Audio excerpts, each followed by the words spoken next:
Raquel. Thank you, Karine. I want to do a follow-up about the lines that you were just reading on foreign leaders, because it seems like this perception has changed after the debate. You mean the quotes that I was laying out for all of you Yeah. from Chancellor? Yeah, exactly. And the because Prime Minister. talking to diplomats here in DC, they are telling me that the word Diplomats or leaders of countries? diplomats work for these leaders. Okay. And No, I what know. they I are just saying- wanted to make sure.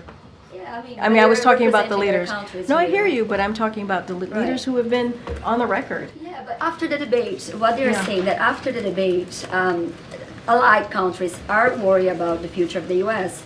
and that it is a scary and embarrassing time for the country, and that the U.S. leadership is at stake. And one said, "Imagine the watch party in Beijing and Moscow." So are they right to be worried? Look, there's a lot at stake. There's a lot at stake right now. There is.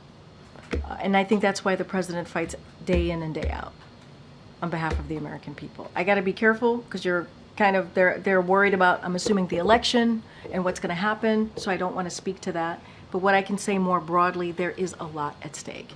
And we see that. We see that with Roe being overturned, the Dobbs decision. We see that with what happened on January 6th.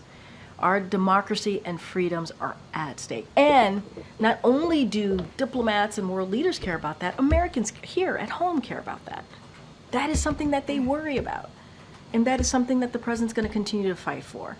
Going to be careful. I can't, get into hypotheticals, what will happen. There's obviously an election going on.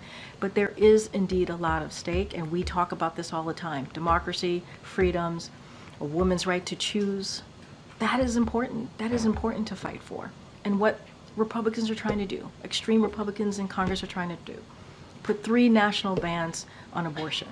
That's what the type of legislation that they want to push forward. So we disagree with that. We're going to stand with the majority of Americans.